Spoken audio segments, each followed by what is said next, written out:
And that's content in 2024. That's how you do things. And also how you do things. How do you do things? You start a podcast not quite 4 years ago, but 4 years ago in football time, and you say the first annual predictions episode just to manifest shit. And then what happens years later? You're doing the fourth annual predictions episode. Yes. Let's go. The favorite episode of the year.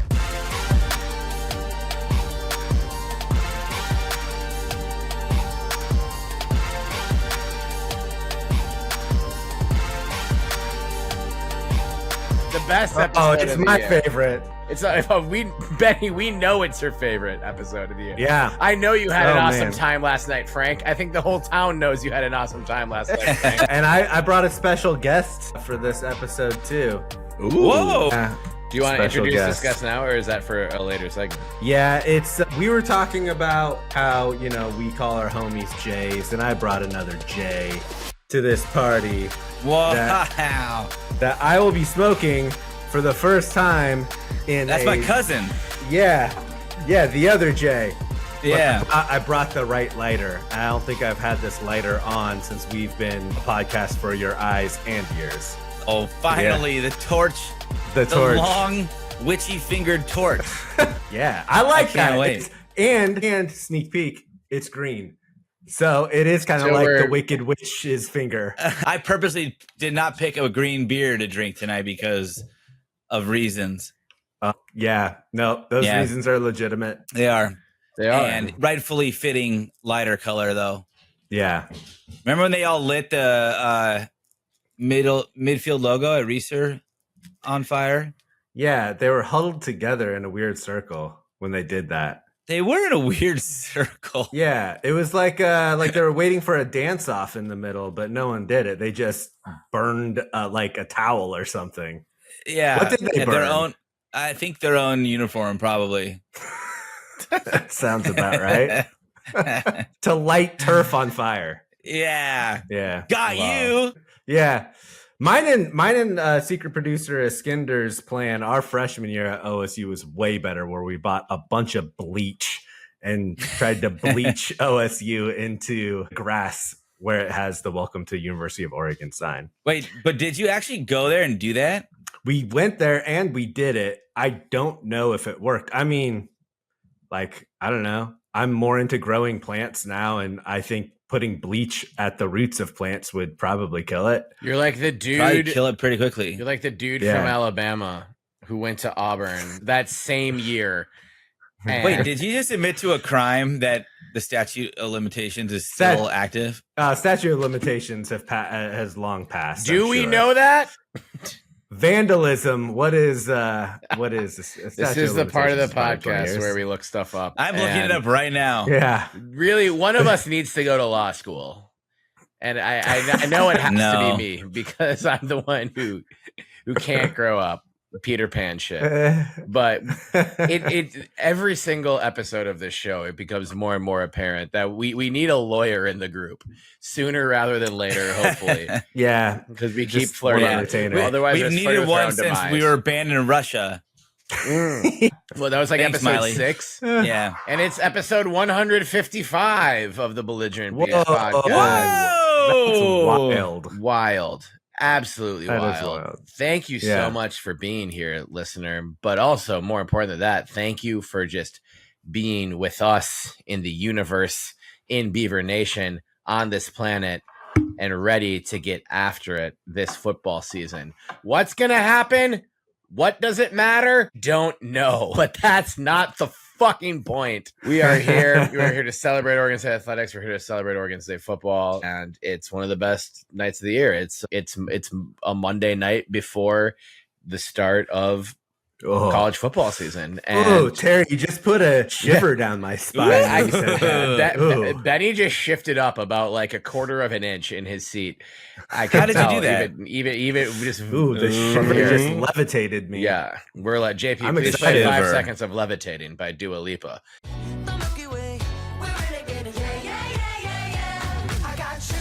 That's what we're doing. Nice. All right, we're gonna be at that's like a Peloton at Reeser Stadium cut.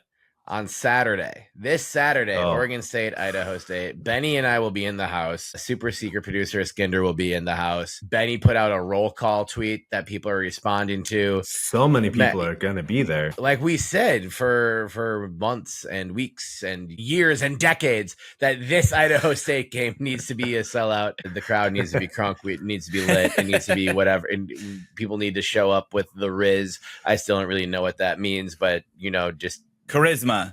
That's what it's not the RZA? No. The charisma. They literally took the charisma. Okay, that makes sense. You're welcome. I love it. I'm the only cool one in this group, I guess. Yeah, I did not know that either. The Riz. You didn't know that was a thing that they said, or you didn't know that was part of charisma? Well, I don't know now that I think about it. I don't know what makes charisma. you look the best. I'm learning that it was charisma just now. But I also know that they said Riz. I still don't know what skibbity means. Skibbity, I know that Ohio Riz. I know they say skibbity, but this is where like I first heard skibbity, and then I was like, yeah, I'm gonna stop worrying about when you guys say millennials aren't cool because vernacular is leaving a lot to be desired. What about like Sigma? I mean, they've got a. Dude, my chuggy head is swimming in water. They don't even say they don't say chuggy. It's chuggy to be like, we're chuggy. So like we can't even worry about it. We can't even worry about it. Yeah, we're way. The second we were trying to be like self-aware, be like, yeah, we're chuggy, and they're like, it's fucking chuggy to even think that you're chuggy. So anyway, we're still excited to hang out with you. Fucking Reeser this week. Not only Gen Z, but millennials, elder millennials, Gen X, and boomers, and who were before boomers, because they're still hanging generation. Out. The great generation, the silent generation. Is that one? Is it? I think if you were a silent film star and at the Oregon State game this weekend, please come up and just sign what's up to us. Don't say anything. Yeah, this is you're a silent film star. Just silently wave, yeah. Or no, just flip us off. Just because no one would ever be mad enough at us to flip us off for real. So it's like, come up to me on the terrace. The terrace horseman, terrace gang will be there. You know where to find us. Flip us off, and we'll be like, silent film star. Fuck yeah. Yeah, and then we'll smoke blunts with Charlie Chaplin. Chaplin. No, it's Chaplin. Yeah, Chaplin. So, by the way, just for reference, the silent generation is also known as the traditionalist generation, and they are defined as people born between 1928 and 1945. So it's like between the greatest generation and the boomers, hence the silence. So probably pretty silent because that was probably not a great time and not a lot to talk about during that time. That was like the Great Depression. I think there is plenty to talk about. You're right. No, there is. Maybe it should have been the opposite. But we're about to put all of Oregon State's haters into a silent generation because they won't even have anything to fucking say with this new era of Oregon State football, bitch. Yeah, let's go. Let's go. We have a lot to get into. It's a big new era. It's a big. We actually. This could have been a 2-hour episode with just us doing predictions because that's how we get into predictions. And honestly, we can make anything really. There goes my light, JP. So we just please take a still from the first 10 minutes of the episode for the thumbnail. Why does that happen? Oh, I haven't charged it in weeks. That's why it happened. Oh, it's dead. It's a user thing. I probably could have, but it hurts my eyes, so I'm not worried about it. But anyway, we could have made this a very long episode if we wanted to. We can make any episode a long episode if we want to, just because. Like we've said before, we like hanging out with each other. We also like talking about Oregon State athletics, even when we're mad about things, even when we're all disagreeing with each other, even when we all have different ideas of what the best way forward is. It's still fun. It's still therapeutic. It's still a good time. Tonight, even when we argue about bad journalism. It's still having fun. Even when one of us is very, very directly wrong and sounds like a fucking conspiracy theorist, it's still very fun. But tonight, the predictions episode is always fun. And thank God we didn't do this last night as we were talking about which night this week should we record. because we got some big news today. We're always good with timing. The gods timed it. We'll get into the beer segment and stuff after this. But first, the biggest headline news of today. We saw it from Dashel first. I know many others were on it as well. But Idaho Vandals transfer quarterback Gevani McCoy named Oregon State starting quarterback on the first depth chart of the season. Gevani McCoy, we're going to talk about his credentials and a lot of stuff later, but I don't know that a ton of people were expecting this, which makes it seem, of course it's Gevani McCoy. Of course it's him. Yeah. Everyone there is like, Jabari's the more exciting player. And then other people were like, no, Ben's the Beaver veteran, has been around the longest. And then Trent Bray's just like, Gevani McCoy. Psych. But yeah, so we'll get in. Yeah. We'll get into the beer segment after this. But just we were chilling today, getting ready, and doing a bunch of other stuff. But yeah, just very quick initial thoughts. JP, with the first second you saw the tweet, I believe you also saw it from Dashel first, that Gevani McCoy, Oregon State starting quarterback for week 1. Let's go. That's it. Yeah, I'm riding with Gevani. Hell yeah. Yeah, I agree. I think it's the most exciting option. I think Jabari he hasn't seen snaps since high school, right? And so like that was always going to be really scary to just throw him in there in a new offense on a new team after he had been hurt in spring ball. And I don't know about you guys, but I think a quarterback who did as well as Gevani did at Idaho in FCS, I'm sorry, that's exciting to just see what he can do at the next level. But what really struck me was Bray's quote about him saying like, Gevani is getting more comfortable with the offense. He's shown some decision-making skills that has really impressed us in this last week, but his skills when it came to broken plays and improvising. And I forget exactly how Bray phrased that, but like that is such a game changer. There's no position in any sport that can have as big of an impact on a game as a quarterback who the defense doesn't know how to defend. And a quarterback that can improvise on broken plays is exactly that. Well, and a quarterback that can improvise when their weaknesses might be exposed. Yeah. I think honestly, that's what makes Gevani actually like the safest bet.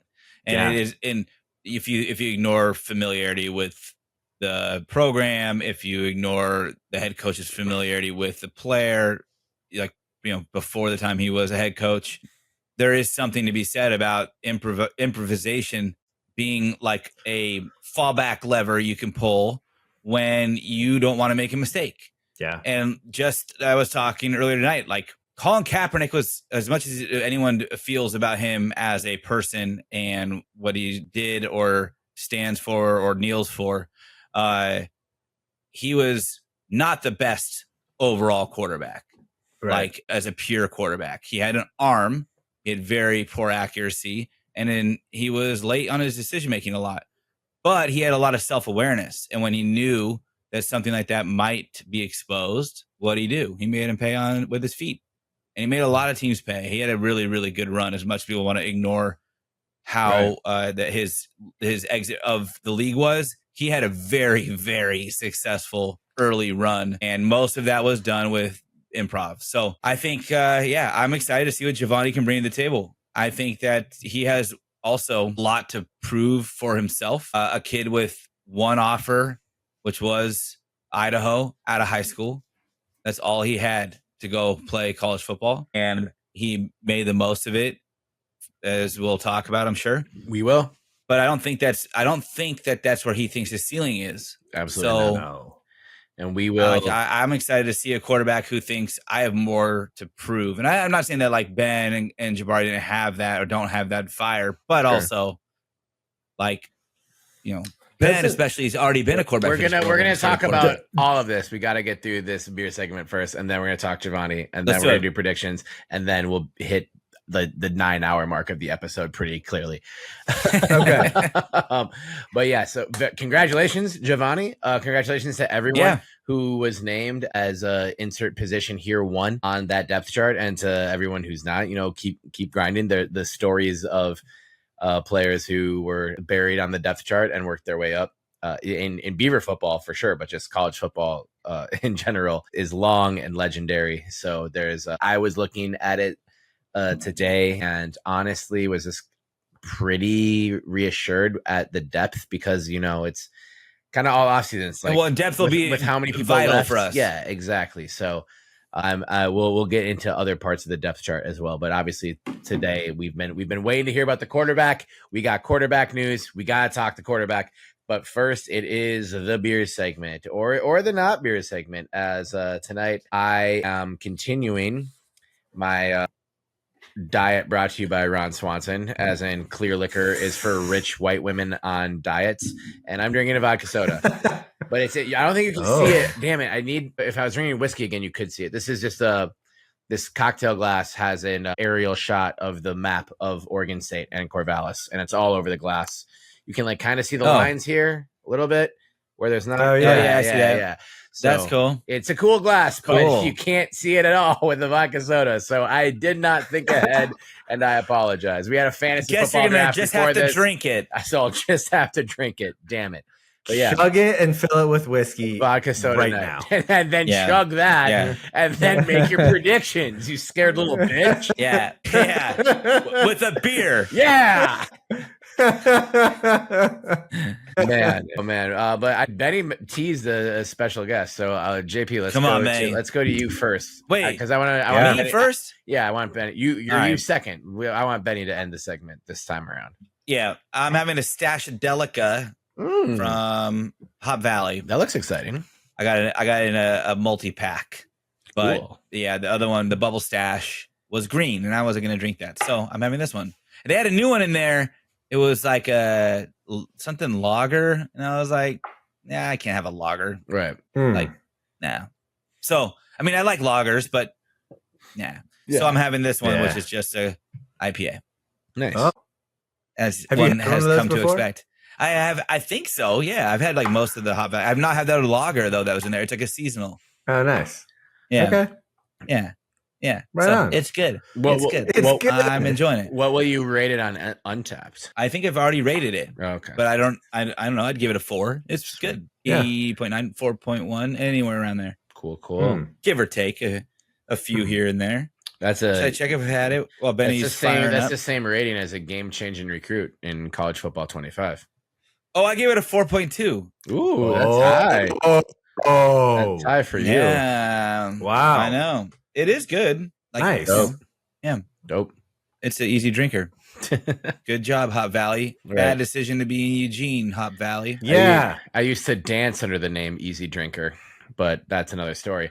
Benny, you have a special guest. I do have a special guest. I don't remember the name of the actual flower. I have a special guest. I don't remember its name. But it is... You can't really see it. It's made by a cultivator called Western Cultured, and it has a big tree on it. All I could think of was just the Tristan chopping tree it down, because chop them. Nice. We never chopped down a Tristan tree. Or burning it down. Right. Chop them is really short for chop them all down, but not the Tristan tree. As I'm wearing on my hat. I love that hat. It's a great hat. Wow. Oh no. You can good guy. I haven't smoked in a while. I can tell. No. I just hope that I remember the predictions that I have written down here, guys. Yeah, God forbid you went off the cuff in the prediction segment. It would ruin all God the forbid cachet you couldn't read. Up. You couldn't read the predictions that you wrote down. I'd be more worried about that. I have to remember that they're still there. Where are my predictions? I can't find them on me anywhere. Benny, they're on your desk. Oh, must have just been 42-14. Probably. Yeah. Well, yeah, it makes sense. Yeah. I'm going to try to be real this time, though, guys. Are you? Oh, Not that I wasn't last time. Oh, come on. How many? I got it. Just everybody right now.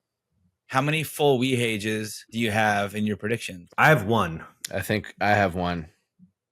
I have one. Yeah. It'd be interesting to see who it's going to be. Wait. Let's put $100 on whoever. If whoever gets it right, they win $100 from the other 50 from each. Oh no, 100 from each. Yeah. Yeah. Unless we're all the same game, or there's two of us sharing the game, then we split the winnings from the person who didn't predict the full wage. Yeah. So I went back and looked, and it was like 1986 or 1985 was the last time that Oregon State won 42-14. They lost the game 42-14 more recent than that. We did this last year. I swear to God, I did. I found that website where you can find like any combo of, wasn't it like any combo of like a final score, and you can like pick the team and show like what it was, like a scoregami, but for college football. You did that so much more efficiently than me, who went back to every season and would just scour all the results. God.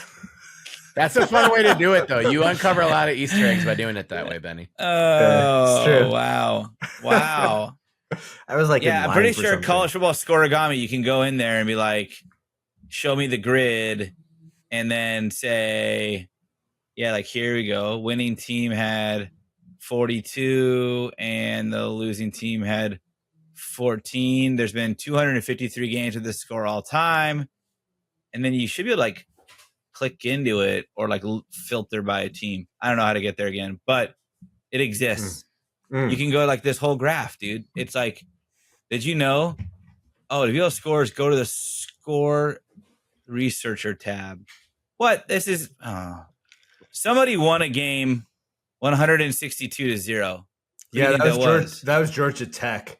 They were playing some school that the bad guys like in Rudy. They're protesting. No, they're like protesting something. Or it was a school that, like, in order to do something else, they had to have a college football team. What about 158-0? Anyways, this doesn't matter. Harvard beat Exeter. They exited them right off the field. Exeter is in the United on November 3rd, Jesus. 1886. Anyway, great year. We're not getting to the. That was almost exactly. That was almost exactly 100 years before I was born. We are going to talk about the football team and today's news before we get into the predictions segment. I want to predict football games from 1886. They're in the past. It's not the same. Well, I haven't seen them. That's guessing. That's not really predicting. Predicting is, forecasting something in the future. Guessing would just be still like, guessing. I don't know. Yeah, sure. It's guessing. I wonder if our listeners can tell which one of us was an English major. Yeah. Not me. They can. Definitely not me. Wait. I wonder if our listeners want to hear us talk about the fucking starting quarterback. Who predicted this? Honestly, I want to know which listeners predicted Gevani McCoy, why they were so there you go. Hell bent on it being McCoy. Thank you. Because honestly, all the smoke. I think Kerry Eggers came out like 10 days ago and was saying that all signs are pointing to Ben Gulbranson being the starting quarterback. Well, sources say that got recanted pretty quickly, and I am not someone who talks to Kerry Eggers regularly. That could have been him just interpreting practice and things, or like what? Well, no, he says sources. Sure, and I don't know what he was told, but I mean, he could have gotten bad information, and it would have been. I think he did get bad information. But like, it's just I think it was bad information with the right intent. I think that maybe McCoy wasn't showing enough of grasping of a leadership role, and the coaching staff wanted him to, and it maybe came out that it's looking like it'll be Ben. But you think they did? I bet you in that locker room did that and in that position group. Yeah, it did sound like the race was really close, though. It could have just been one person. And everybody who had eyes on the practice field and the scrimmages said it was close. Yeah. Said that there was no separation. So it had to be something else. Yeah. Leadership, mechanics. Sure. He also was the most available through all of this. Gulbranson didn't have any spring camp injuries either. But even if you look at the resume heading into this year of how much football Gevani has played for Idaho, I know people will look down on FCS and stick their noses up at it. But also prior to 2022, when Gevani took over as a redshirt freshman starting quarterback, Idaho is not very good. They had 2 winning seasons in 10 years prior to that. And then they posted back-to-back winning seasons with him as a starter. That's pretty fucking impressive. Especially when like they played pretty, tough schedule. Like you see, like, I don't want to give, unintentional flowers to College Game Day as we've, grown more and more frustrated with that. But like that program has, I think, given some, light to the rivalry between Montana and Montana State. Montana State, a team that we, from playing at Providence Park a couple years ago. That's the cream of the crop of the FCS in the Big Sky. And Idaho really outperformed expectations in the Big Sky the last 2 years. So even you can say Ben has won a bowl game for Oregon State, and I don't want to diminish that. A 4-star high school recruit and got tons of offers and ended up going to an SEC school. I don't want to diminish that. But in terms of like the actual like football, like footage of football play, well, it's here and now. What can you do for me now? Yeah, and Jabari has thrown 43 touchdown passes at the FCS level for a good team that has. But I also have to say that the coaches probably see that he would throw more touchdowns or make less errors or lead the team to more wins this year. Doesn't matter what happened before. That's why I don't think that they're leaning on, like, they had practice in fall camp and spring ball, everything else for a reason. Like they picked a starter because he's the best guy for the job. Yeah, it's not just like the past thing this season. I think not what he did in the past. We kind of downplayed the acquisition of Gevani when it happened, because there were rumors of, big time like quarterback acquisitions, whatever. And we're like, what is the transfer portal going to do? Like, what's going to happen here? It was 4 days later that Jabari committed. And it was 4 days later that Jabari committed. And Jabari is the one who had the sexy 4-star 247 profile. And hey, I think this is just exciting. And also, let's not get ahead of ourselves. The team can still, after the first game, make a decision. At halftime, they can make a different decision. But I think this is exciting. And we've heard great things about Gevani from spring and fall camp from everyone we know who's been at practice. Yeah. And I do think that Bray was quoted as saying that all 3 quarterbacks are going to get at least some snaps on Saturday. Right. As they should. But yeah, like when it was announced that it was Gevani, did both of you guys have sort of that same feeling of like, oh yeah, that makes sense, right? Like everyone was overlooking him when they were making those predictions. But when they announced it, there was that feeling of like, okay, that was the right choice. I feel super comfortable going in with the guy that has the most reps and the most experience. But yeah, second to everything you guys said. I think that it'll be fun. And I think it was the right thing to give somebody that spot going into the season. I feel like that sort of eases some and then let them defend it too. Yeah. On the field. Right.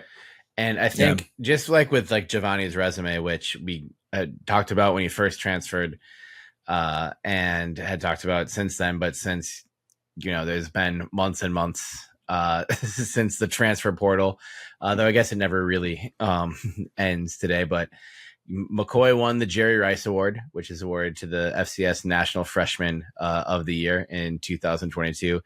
Jerry Rice, Niner great. I don't need to tell the two of you about. He was pretty good. Played at Mississippi Valley State and was phenomenal as a freshman. So it's only fitting that award going to the top freshman at the FCS level is in his name. The following year, he was also a Walter Payton Award finalist for the most outstanding offensive player in FCS. And when you are winning or finishing as finalist for awards named for Jerry Rice and Walter Payton, it's a good sign. It's better to have that than not to have that. And like I mentioned, Idaho had not been winning much before Gevani was the starting quarterback. They had a new head coach, Jason Eck, in 2022, who's done a good job, but they really rose up quickly and made it to the FCS college football tournament, advanced last year. They lost in the first round the previous year, but that was a huge step forward from where they had been. And included in that schedule, this isn't like crazy split in the atom kind of stuff, but Gevani as a starter had 4 games against FBS teams, which he ended up going 1-3 in as a starter. The one being an absolute blowout win over Nevada at Nevada, 33-6. And then the other 3 games were close losses to Wazoo, Cal, and Indiana. In all 3 of those games, the Vandals built up 2 possession leads and then just weren't able to hang on. And, you know, it would have been a much more fun, sexy storyline if Gevani was 4-0 as a starter against. But like, go back and like watch those highlights. Like, he's making pretty good plays against, you know, high level competition and keeping his team in the game. And ultimately, like, the other teams just have more talent. That's usually what happens every year. There's these FBS versus FCS matchups that end up being pretty damn close. We just saw Montana State come back and beat New Mexico in a game. Montana State was favored in it, but like these games do happen, and it's quality football that was being played in those games. I went back and watched, you know, most of the extended snaps that are available on YouTube, and you see a young man who is making quick reads, has a lot of athletic ability, is getting rid of the ball fast. I think that's going to be crucial in this offense. Like, I think we'd have an experienced offensive line to some degree, but also it's a lot of guys playing together for the first time. I think, you know, Jermaine Terry is going to eat in the slot and underneath routes. I think Griffin and Hankerson will be involved in the passing game, which we were begging Lindgren to do. The first game, like any game, like when we see like 2 straight passes to running backs, like just please DM me on Twitter. Just please hit me up, because that's what I've been begging for in this offense. And I think Gundy's actually going to employ that. But you just sort of see like this looks like a kid who is ready to make that step from FCS to FBS, and was just the most impressive solid player in camp. And I'm thrilled for him. Congratulations, Gevani. Yeah. Well, and I think, I mean, first of all, it's crazy that there was an FCS school that was favored over FBS school this year. That didn't happen not so long ago. I think the sort of gap in talent that you saw in FCS versus first FBS, that is shrinking. And so if you're getting a quarterback that was in the running for Offensive Player of the Year, a group of teams that you know, the gap is real small, I mean, why wouldn't you take a chance on someone like that? Yeah. Right. Like, and he's going to have a lot better supporting cast going against Power 5 schools at Oregon State than he was with Idaho. So just really excited. I feel like he wouldn't be unrealistic to say like he could really pop and have a really good year for Oregon State. Yeah. I'm excited to watch him play. Yeah. I trust the coaches. I trust that they're putting the right guy out there to run their offense, to lead the team. And if he happens to be a great quarterback and help us single-handedly win a few games here and there, more power to him. Right. But I'll still watch. It is just kind of, you know, fitting that it's like the player who is sort of like the least talked about, where, you know, I don't want to label anyone, but it's kind of like Gulbranson's kind of this, you know, program, you know, stalwart, been around for a while, and Jabari was this flashy like upstart, and Gevani was kind of the guy in the middle, and didn't, you know, people weren't throwing parades or going crazy when he announced his transfer, and a lot of people were like Idaho, okay, like who is this kid from Long Beach who played quarterback at Idaho? But I think a lot of times if you go back and, you know, look at how like stories of championship teams or just really good teams unfold, it's often you see moves like this, and, you know, players emerge like this who weren't the obvious choice and kind of come out of the shadows a little bit. And you know, we know that like Jabari had some issues with staying healthy in spring camp, and I mean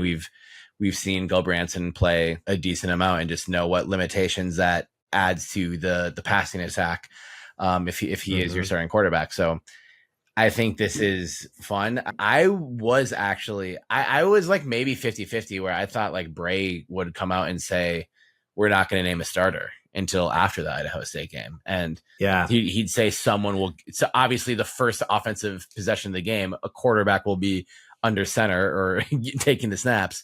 But I kind of, but I feel like if he went that route, he'd put 2 quarterbacks out there for the first drive, or all 3 of them, just just just doing, like duck, goose, like be behind the snap of like who gets the ball. I think there could have been a more even just sort of like way for him to like try and show even less of his hand. And I think sometimes new coaches who are head coaches for the first time are kind of, privy to be like, I don't want to show my hand at all. But also I think it does say a lot where it's like, this is our guy and we're going to say it before the first game and he's going to get those first team reps. And you still have the cachet in the coaching staff to make a change if you need to.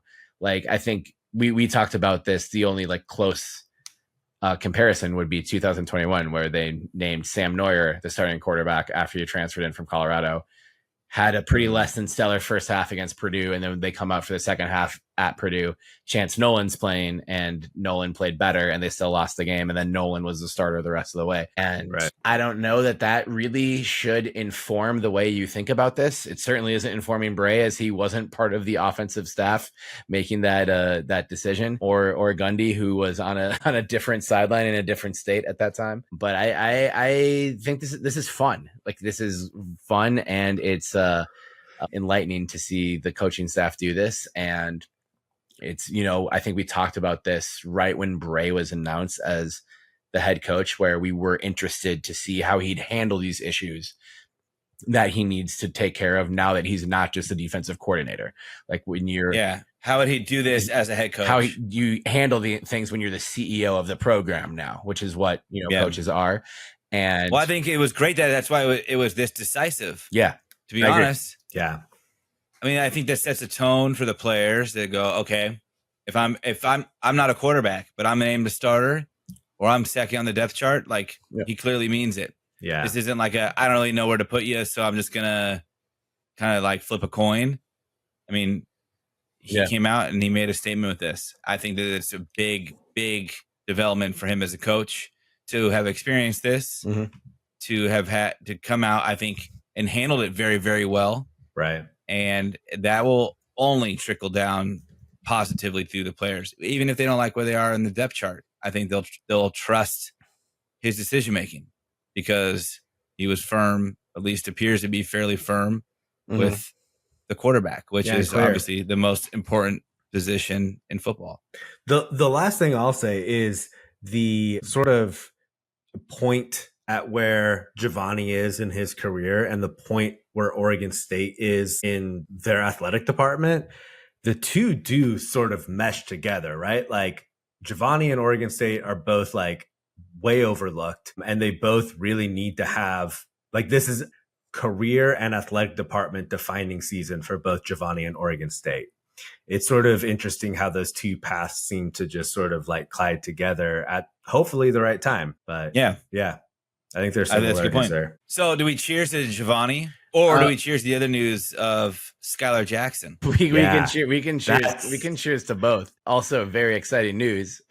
Skyler Jackson, yes, related to another S. Jackson of Oregon State fame, running back, has committed to Oregon State, which was we found out about this like maybe an hour ago, as it is now 9:09 p.m. Pacific time on Monday, August 26th. So Steven Jackson's son, Skyler, running back, committed to the Beavs, keeping it in the family. Something that I think would have been way, way bigger news if we weren't already pretty stoked about this football team and Gevani McCoy and this year. But yeah, I mean, what is I hope Skyler is there on Saturday. I mean, I imagine his high school football season is happening and getting going, but you can get to Corvallis for the game on Saturday. It's in the late afternoon. Come on. Yeah. So that your dad, Steven Jackson, you can make that happen. Your dad, Steven Jackson, you can do anything. So that's a great. He'll carry you on his back if he has to. Great pull. He's rated as a 3-star now. That obviously can even like go up. And yeah, I think of all Oregon's like former Oregon State players, like Steven Jackson has done everything and more to keep himself connected to the university and to try and still be a great ambassador for Beaver football and Beaver athletics and just Oregon State as an institution. So seeing his son commit is as fantastic a news as possible, but it's really, no surprise. It just kind of fits. And I haven't watched a ton of Skyler Jackson. I'll be honest, but yeah, keeping it in the family, and obviously the history of running backs at this university, with Skyler's father as just the absolute crown jewel headlining performer of that group. That's why we love college football, and like the type of storylines that make us fall in love with this game and keep following those storylines. So welcome, Skyler. We're very very thrilled to have you. Come on the pod and bring your dad. We'll be happy. Yeah. We're more happy for you. We're more happy for you. Exactly. Yeah, that's right. Real quick, I think we should take a look, just to like go down the depth chart. We can do this very quickly, but so joining Gevani in the backfield, Jam Griffin is listed as the starting running back with Anthony Hankerson right behind him. There's not really any surprise there. The three receivers is Trent Walker. Shout out Sauce. Very, very happy for Trent. We're big Trent Walker fans here, as well as Jeremiah Noga. Great walk-on story. And then Darius Clemens, the transfer. And then it's at the number 3 spot. It's Darius Clemens or Taz Reddix. Taz Reddix obviously being a pretty highly recruited wide receiver, redshirt freshman who they expect a lot out as well. Jared Christian Lichtenhahn from Colorado starting at left tackle, which of course means Joshua Gray, who moves to left guard, is the starting left guard and our fearless leader. Center Van Wells, right guard Tyler Volton, right tackle Grant Stark, tight end Jermaine Terry. I still need a Jermaine Terry jersey with Bryce Caulfield, Gabe Milborn, Cooper Jensen, Andy Alfieri behind them. They'll probably all be mixed in. I think Gundy will get to use the tight ends a lot. On the defensive side, I'll do this as fast as I can. Olu Omotosho on the edge, Samisi Saluni inside, along with Jacob Schuster at the other defensive tackle spot, Nico Taylor with Zakiya Saez as the outside linebackers. Of course, inside linebackers, they're on the pod, Isaiah Chisholm, Melvin Jordan Jr. We expect huge things out of them. Starting at corner, on the outside, Jaden Robinson and Andre Jordan Jr. are listed as the starting outside cornerbacks, with Noble Thomas as the nickel, Skyler Thomas and Jack Kane as the safeties. Kobe Singleton, Mason White, Tyrese Ivey Jr. are some of the Amarion York are some of the first DBs listed who will work in Everett Hayes as the place kicker, Josh Green as the punter, Jam Griffin as the kick returner, David Wells as the punt returner, Peyton Hogan as the long snapper, and Josh Green as the holder. Real quick, both of you, just of any of those position groups, anyone you'd like to shout out, any surprises, or just someone you'd like to talk about for a minute or two. Jay, you go first. Ahead, Benny. Oh, all right. I'll go first. Oh, diplomatic of both. So polite. Yeah. I mean, I guess on both sides of the ball. So I'm not really surprised to see Trent Walker listed as he's looked good as the number 1. He's looked good. I think he's shown a lot of flashes of being a very, very reliable receiver. When the offense is new and the quarterback is new and the offensive line is new, having a guy you can rely on when you get in the ball that he'll catch it and at least turn up field and make a play, that helps. And I've seen that from Trent Walker, and I was expecting him to potentially be an impact player. I wasn't anticipating a wide receiver 1, but I would say if he is, then he's earned it, and I'm happy for him. Right. I'm excited to see what he does with a lot more time to shine. On the other side, Andre Jordan Jr., I'm excited to see him out there starting, but with Kobe Singleton, it makes a bit of sense to take your time and see what you've got in the redshirt freshman, because Kobe was hurt. So he's going to need a little bit more time to get up to game speed. But while we're waiting, let's give the next Oregon State great defensive back some exposure experience and see if they can hang on to the reins. I don't think it hurts anybody to have a little bit of competition. I think that both those guys probably are welcoming it in a sense. So, yeah, those are my thoughts on the depth chart. Outside of quarterback, everything else seems as anticipated. Sure. Yeah. To be honest. Yeah. The only thing I would add is shout out Jam. Getting that number 1 spot. I think him and Hankerson are probably going to split time. I think that would be a fair way of saying is that they're probably going to get pretty close to the same amount of touches. But yeah, I was so sad to see him leave to Ole Miss, and so it's so awesome to have him back. I think he's gonna have a big season. As we call them. We don't we call them OLD Miss. Out here we say the D. We pronounce the proper word. Terry loves the Ds. I do love the D, and I also love proper pronunciation as the resident English teacher. Ole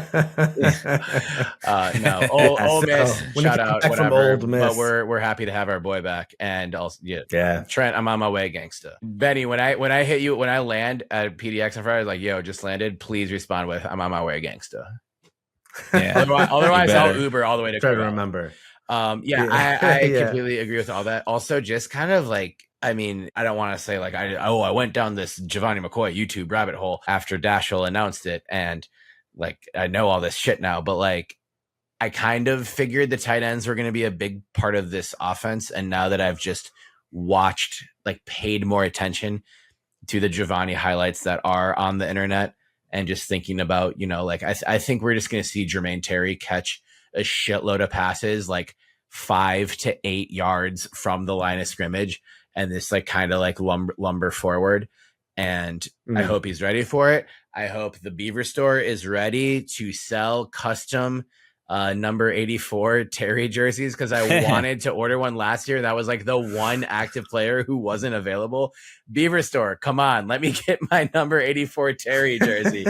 I'll frame it and I'll take these NBA prints down and have that be my Zoom background for the rest of this show, which will be eternity. I just want my authentic Terry jersey for Jermaine Terry. But I do think, even all that aside, like I think the tight ends will be a big part of this. Our guy Max Walker talked about how Bryce Caulfield for sure was going to get a scholarship early in spring, which he did.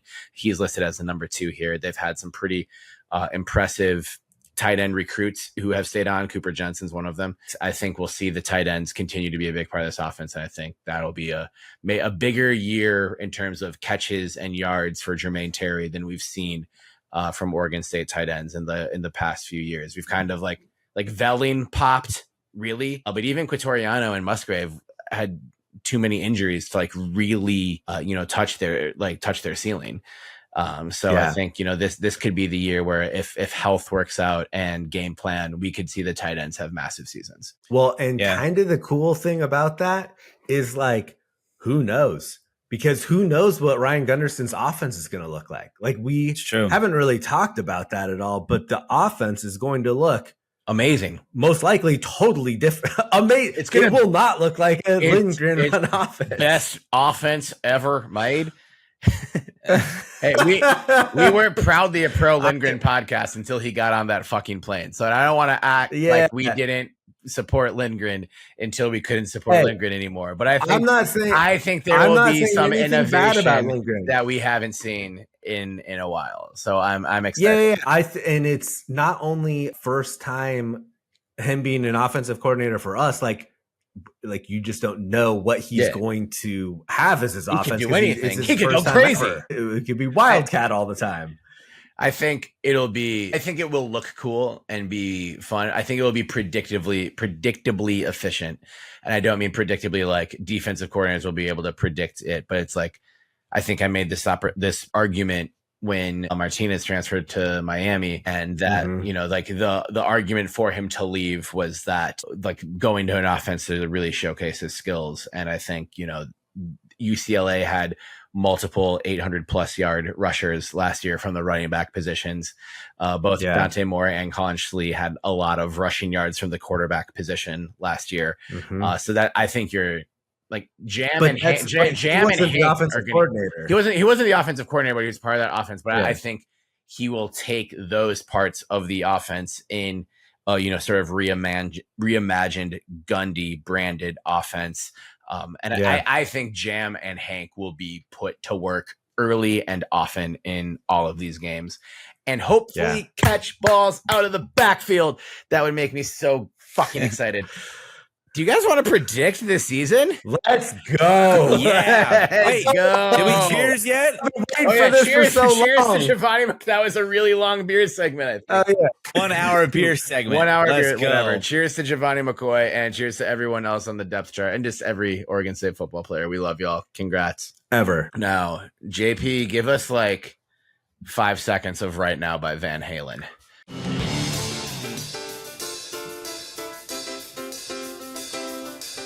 to get fucking going. It is the 4th annual Belligerent Beavs predictions episode. We kind of just did this because it was like our 8th episode ever, and we're like, football season starting. I think we can win every fucking game. And hence an annual segment was born. And that's how podcasting works, kids. You don't need to know anything. You don't even need to own a microphone, for God's sakes. Ours don't even work half of the time. They do. That's a joke.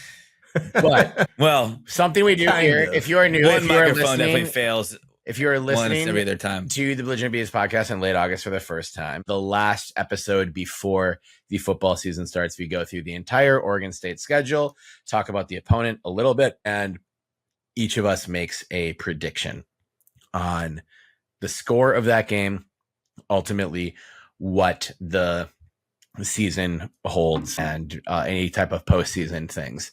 And we all kind of have our traits. We all kind of have little, recurring bits that pop up in predicting things. If you don't know what the term full wehage means, you will learn very quickly, or we'll explain it at the end. But all right, so week 1 this Saturday, Oregon State versus Idaho State at beautiful Research Stadium in perfect Corvallis, Oregon, aka the Paris of the Pacific Northwest, to the home of Oregon State University, the Harvard of the Pac-12. We're still saying it. Kickoff time for 3:30 p.m. Pacific time on the CW.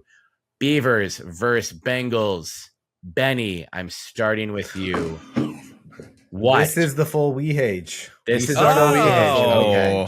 Mark it down $100. 42-14. I don't quote me on this. This is just my assumption. I think it's a fair one. I think Idaho. That's what this podcast. We're recording this. You are literally quoting yourself on this. I don't know, but I think Idaho and Idaho State are probably rivals. I think there's a little extra fuel in the tank for Gevani. He has Jared Allen is not walking through those doors. Bengals fans. A 4 throwing touchdown day. Okay. And he really shines and solidifies himself as that number 1 QB. Okay. John Patrick? I don't think he'll have enough time to do that in week 1. I think that we will see some quick scoring and a lot of players thrown in trial by fire. And so I think the box score itself probably won't reflect who's going to have like a promising or successful season, or who's going to have a breakout game that's going to set the tone for the rest of the year. I think it might be a little too early, but I do have a win. And this was one I went back and forth on a full wehage for, which would have been my second full wehage. I guess it would be my first, but it would push me up to 2 full wehages for the season. But I couldn't give Idaho State enough credit to score 14 points. So okay. I have Oregon State, of course, winning this game. I have Jam breaking off a big run early. Nice. And I think he'll eclipse 100 yards in the game, even in limited run, because of that big play. It's going to excite the crowd. And the Beavs win 45-7. Ooh. Oh, wow. I love it. Ouch. When I am the most optimistic, because I have even better than that, even better than a full wehage in this game against Idaho State. I have the Beavs winning 52-7. When I wrote this, when I was going through my predictions, I was doing this before the Gevani McCoy news came out, and I was like, all 3 quarterbacks will lead 2 touchdown drives while they're on offense, and there will be pick 6. I was thinking Kobe Singleton. I'm not totally sure if he's going to play, so we'll say Noble Thomas instead. And then, I think this will just be a commanding victory. I'm excited to be in the house, and I think there will be a lot of players putting up gaudy numbers. But yeah, I've got Beavs win 52-7. Clean sweep. Yeah, for the Belligerent Beavs predictions episode. And I'll start for week 2. JP, you can start the next one, but I'll start for week 2 because while I'm not going totally negative Nelly here, I do think there could be a little bit of a speed bump, but ultimately I think Oregon State pulls it out. I have a win by the skin of their teeth, something like the last time we played at San Diego State 10 years ago, where we needed an incredible walk-off pick 6 by Steven Nelson, aka Nelson Island. It just kind of feels like that for me. I don't know if that'll be the last play, but I have Oregon State 21, Aztecs 16 in this game at Snapdragon. But I do have, it won't be pretty. People will be like, whoa, what are we doing here? A little bit. But I do have the Beavs ultimately improving to 2-0 with a good performance by the defense down there in San Diego. All right. What do you got, Benny? Yeah, I have 28-24. Terry, I agree with you. I think this game, first of all, I guess what I fall back on is Oregon State has a new defensive coordinator, new offensive coordinator, new head coach. And going on the road is really difficult for any coach. But when you're still trying to figure things out and figure out your identity as a coach, I think road games become a really big hurdle. And this one's early in the season. I think Oregon State comes out with a win. I think Oregon State has a really good football team. I don't know much about San Diego State and how they changed from last year, but last year they were meh. I think they ended 6-6. But yeah, I think that this one's not going to be comfortable. So I think that this game, it will be a test. It'll be the first true test. Of course, it's the first road game. It's the first FBS opponent of the season. It's the first one for head coach Trent Brea as the head coach. First one for Ryan Gunderson as offensive coordinator, et cetera, et cetera. So there's a lot of storylines about first that makes this game light statement game, if I could stretch that far, for fans and for the program, maybe not for the nation. But I agree with that. It's going to be tough. It's going to be tough to win on the road. We know that road woes have inflicted their pain on us for a while. I know there's been a lot of turnover and a lot of new leadership, but that doesn't change the taste that some of the players maybe still have in their mouths. However, I think that this is the game where we do see Gevani start to show glimpses of how he could lead a team to victory. And I've got him throwing for 3 touchdowns. Nice. But I also was thinking that 2 of them, in my notes here, he throws for 250 yards, 3 touchdowns, and Trent Walker catches 2 of those touchdowns. Nice. There we go. I love that. So final score is 28-17. So not as tight as what you guys are saying, but right. I fell in that same boat that it wasn't going to be an easy win. I think that San Diego State either is driving late to make it a closer game, or we have a late score to finally pull it away. And so the scoreboard maybe doesn't really reflect how close it was in the fourth quarter. Okay. Well, yeah. After 2 games, all 3 of us are in lockstep. 2-0, 2-0, 2-0. All right. Week 3, the earliest Civil War ever. Oof. One of many things that have been stolen from us, and that's playing our rivalry game at the appropriate time, the appropriate setting. Fuck those guys.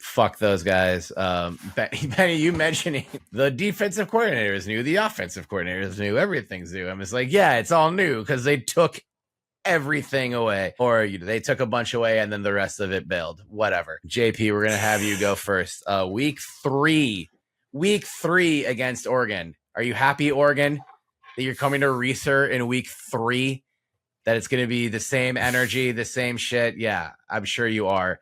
Are you happy with what you've done? Did you like that? Anyway, we're playing Oregon in week 3 at home. JP, what do you have here?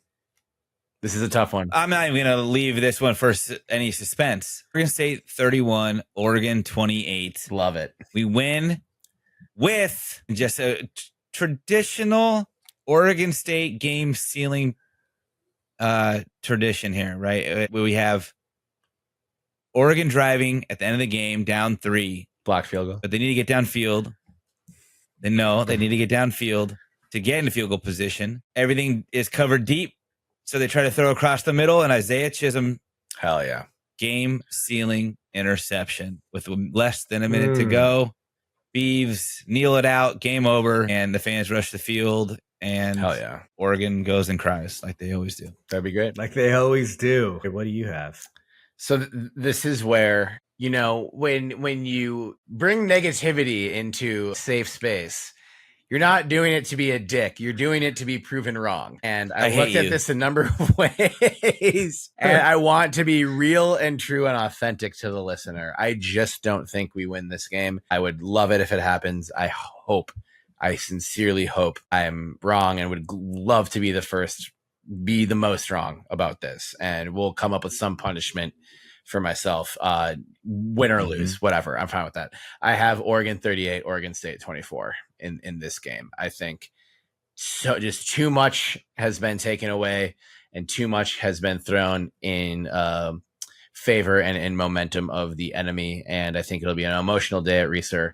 And I just think it ends up being too much to come away with the victory. I have Ducks 38, Beavs 24 on a day that I will be, if it comes to pass that way, we'll be happy to be at a wedding in Duluth, Minnesota. If not, I will be the first person at the bar looking at my phone, fucking screaming as Isaiah Chisholm is making the game sealing interception, JP. But this is the one where I'm putting an L on my prediction here. Oregon wins by 2 touchdowns, and I am sorry. I have Oregon State 45, Oregon 42. Love it. However, I don't disagree with anything you said. This is going to be, there are going to have to be a lot of things that go right. But whereas Gevani McCoy had his solidifying, I'm the starting quarterback performance in the Idaho State game, this is a performance of a lifetime for him. Okay.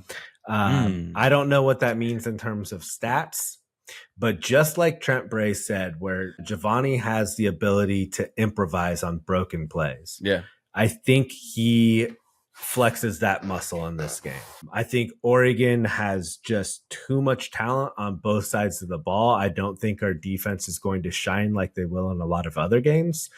So it really is going to be just on the offense and really on Gevani to showcase those improvising skills. And yeah, we come out with a win. Nice. Do you have any details on the final 45-42?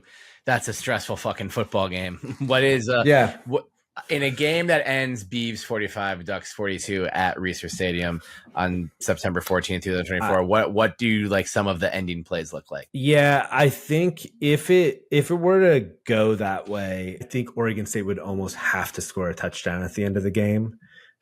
Where they're down 4, they score a touchdown late. And like, this is no shade being thrown at our defense, because they are really good. I think they will be the shining star this year for the most part, but I just don't see a world where we stop Dylan Gabriel and company if they need a touchdown to win or a field goal to tie. That is such a huge ask of our defense. So I think it would be a touchdown by Gevani and co. Gevani to who?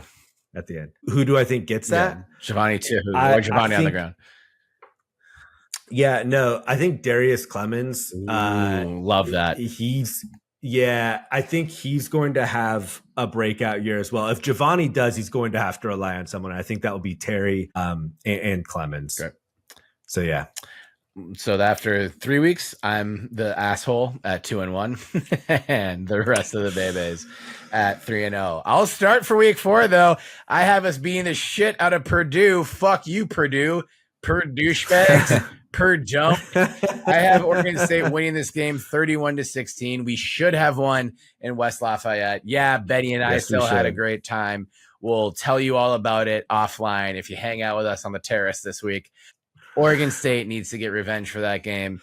They need to do it swiftly, and I have this just over 2 touchdown victory, but a game that is less close than the final score even indicates. 31-16, and I will talk all the shit to everyone I know who is associated with the Big Ten after this game. Beavs win. 2 rushing touchdowns by Jam Griffin. Ooh, just to add some stats to it. Benny, what do you got, Benny? Yeah, I think this game is actually close. I think coming off of a big win against Oregon, you're 3-0. A lot of people are talking about you right now because you're already, I don't know if you guys saw, but our boy Yogi deemed us and Washington as Washington State. We're America's team. Washington State. I'm sorry, Washington Important State. distinction. Washington State. Don't State. mix those two up. Washington State. But yeah, 3-0. Lots of people are watching. Lots of people are paying attention to the storylines here. Oregon State doesn't choke, but they have a letdown. This game is 31-21, but it's a lot closer than what the final score would indicate. Oregon State wins 31-21 in a letdown against Oregon State wins 31-21. You had me, man. I thought you were saying they were losing. Oregon State. No, you said not a choke, but a letdown, which also. Yeah, it's a lot. I was ready to have my heart broken. What did you say the score was? 75-0 in college football 25. So anything less than that is a letdown. 21. Yeah, but Oregon State needs to score late. Okay. Yeah, it's one of those games where they're playing even good Oregon State teams have played with their food a little too much over the years. That's not well. Look at a great example, the San Diego State game from last year. Right, ended, I think we won 26-9, something like that. Yeah, and but that game did not feel like it was. It was not enjoyable. It wasn't. No. Yeah. Anthony Gould's touchdown and Joshua Gray's touchdown were enjoyable. That was about it. I think you guys had fun in Corvallis. I wasn't with you for that one, but all right. JP, do you have an equally confusing way to predict this game that our guy Benny? No, I'll be straightforward. This is a Jermaine Terry game. Nice. This is where he solidifies himself as a red zone threat. Where he's reliable to finish drives and gives McCoy a target when in short yardage situations. I've got Oregon State winning 35-20. Nice. And we'll stay with you, JP, to kick us off. In Purdue, they do get a bye for the weekend of Saturday, September 28th. And then they stay in Corvallis October 5th for the 5th game of the season, welcoming the Colorado State Rams in a game that will I was supposed to say the kickoff times too. This game will kick off at 3:30 p.m. Pacific time. We'll add the times of the other games later. Who fucking cares? I'm sure people can find when the kickoff times are. Another 3:30 against the Rams, baby. How does Oregon State do on Saturday? Yeah. Thank God you told the listeners because they would be wondering forever. When is this happening? How will I know when the kickoff is? 3:30. It's 3:30. October 5th, Colorado State. This is my full Wehage game. Oregon State wins 42-14. Let's go. Nice. I love it. Nothing standout, nothing spectacular other than the team goes on the field carrying Benny Wehage on their shoulders as they celebrate their first full Wehage of the season. That's what's up. Benny, let's go to you next. Okay. I think I'll give you the score. This game is going to be 24-7 in favor of Oregon State. I think there's a big matchup between Jaden Robinson and I'm blanking on Colorado State. Torrey Horton. That's right. Torrey Horton. Yeah. He's awesome. Right. So definitely NFL caliber wide receiver on Colorado State. I think a lot of people are going to think this game's going to be really high scoring, and it probably should be. But I also feel like when people say that a lot, the opposite happens. Sure. So I think 24-7. Oregon State win. This one does feel comfortable. It feels like we have this in the bag from the beginning of the game. Okay. And I do think Colorado State's a threat. Yeah. I think that, they're a good team. They are a good team. Torrey Horton is the real deal. I have Oregon State winning 37-27 in a game where Torrey gets loose a little bit. He was the one who that if you watch that Colorado game last year, which was maybe the most fun not Oregon State college football game of the year last year. He gets loose. He is an NFL wide receiver. I have him putting a good show on the field against our defense, but I also have a pick six from J-Rob in this game that seals it. So Oregon State 37, Rams 27. I've got Oregon State improving to 4-1 at the point you guys are still sitting pretty at 5-0. After that, we go to Reno, biggest little city in America, or best little city in America. Shout out our homeboy Roro, Robert Morgan Beasley. We might be at this one, maybe not. There. Get us premium seats, as you said you might be able to. Just kidding. We love you, dude. We'd love to be down in Reno. Nevada, who was supposed to be awful this year, almost pulled off a miracle against SMU in week 0. So now I'm like, oh shit, should I put Nevada in my college football playoff bracket? I'm not doing that. This is where I have my full Wehage. Oregon State 42, Nevada 14. I think Nevada is better than what they've been highlighted as in this this preseason preview time. But I think we go down to Reno and take care of business, and it's a pretty thorough manhandling. The original full Wehage scoreline 42-14 in favor of the Beavs. Yeah, I think that this one has potential blowout written all over it. I think Oregon State takes care of business. I will admit the scoreline and the actual game between Nevada and SMU was confusing because, like you said, Nevada is supposed to be really bad this year. So, yeah, I think, playing on the road always makes me a little nervous, but I think Oregon State wins this 42-7.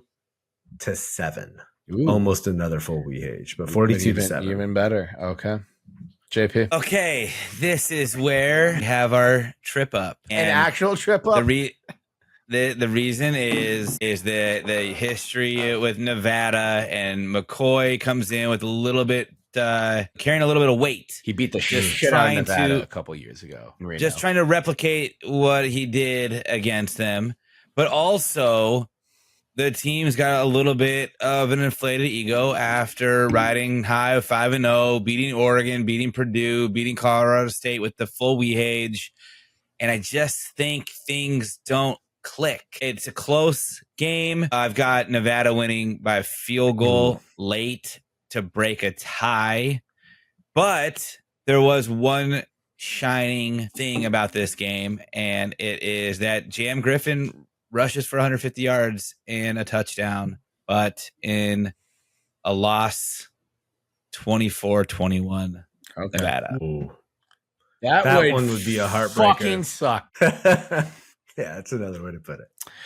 Well, sticking with Nevada, we welcome the other program in Nevada to Corvallis the following week. Would have been pretty cool to put us on the road here. UNLV running Rebels. That would have been fun. Absolutely. Thanks for nothing, Mountain West. Yeah. JP, why don't you start us off? As it stands, both JP and I have the Beavs at 5-1 heading into this game. Benny is still batting a perfect 1,006-0. JP, how do you see this one go? Yeah, this is a bounce back. And this is where we use the home crowd. We use the alum in the building with homecoming weekend, and we pay back what is due to the state of Nevada. Oregon State wins 34-17. I've got just a huge energized crowd welcoming the team back home, and Andre Jordan Jr. returning an interception for a pick six. Nice.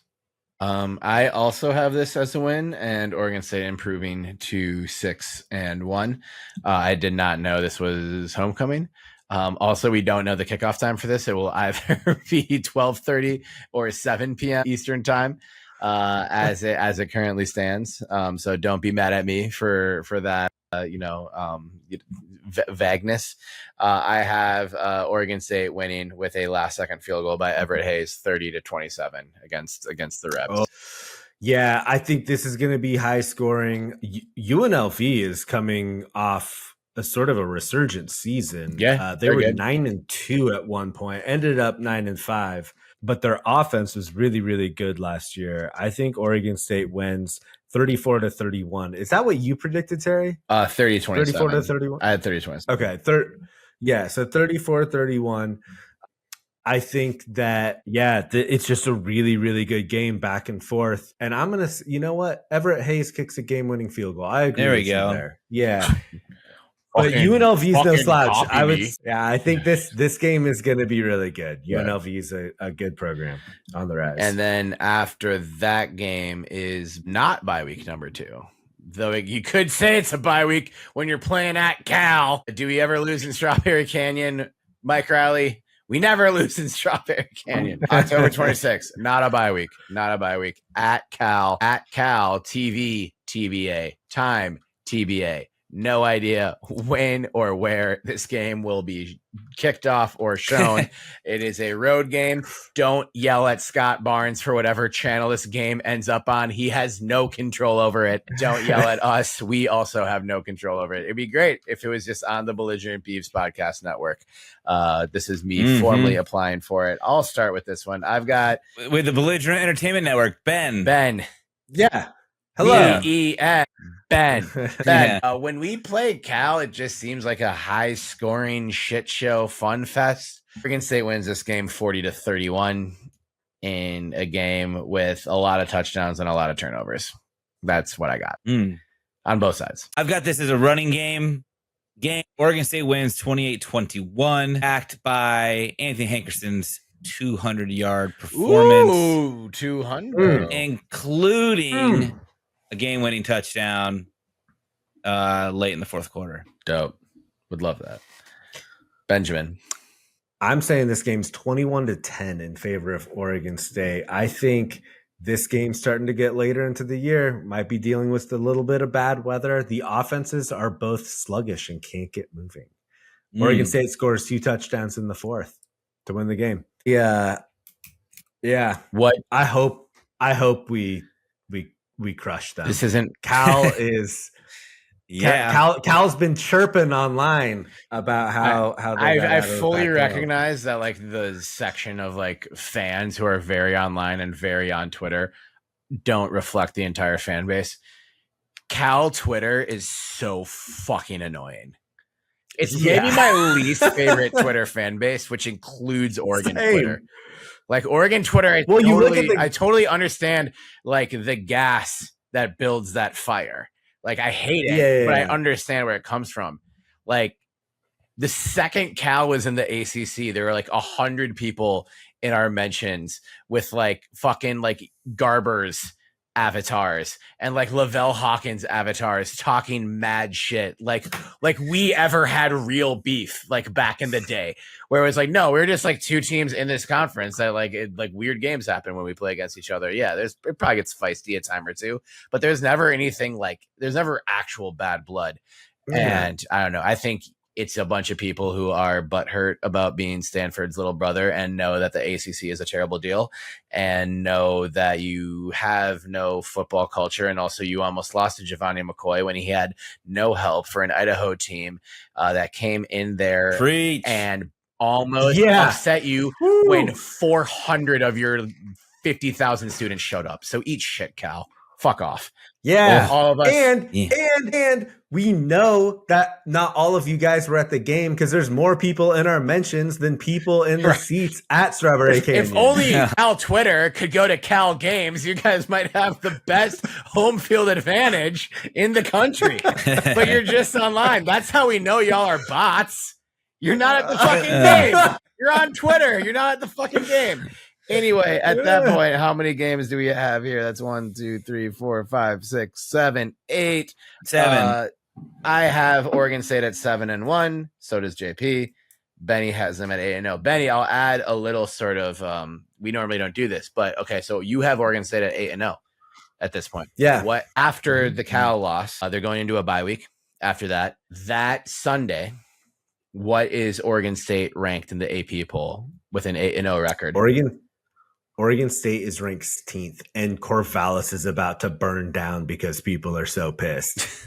We're not going to get any respect at all. And I think you guys probably know where I'm going with my predictions. It's going to be until the end of the season. It's never going to feel safe. I know exactly where you're going with your prediction. Yeah. But I have no idea what it's never going to feel safe. I know what the end product of your predictions are, but I don't know the path. I don't know the journey. So, and that's not what it's never about the destination. It's about the journey. So let me add a little bit of context in there. Okay. So we are ranked 16th, and somewhere along the line, McAfee has come out and said, like, look at their schedule. Other than Oregon, it's weak. So like they shouldn't even be in the top 25. He's gonna say some bullshit like that as well on this. So and you're gonna try to fight McAfee like on the game day set, like somewhere. Yeah. Yeah, but they're not going to come to Oregon State, so I'll have to seek them out. I'll have to find something you can bet $1 million on is College Game Day won't come to Corvallis because they didn't last year. They certainly will not be in Corvallis on Saturday, November 9th when Oregon State hosts the San Jose State Spartans. Also, but you know who will be? But you will be, right?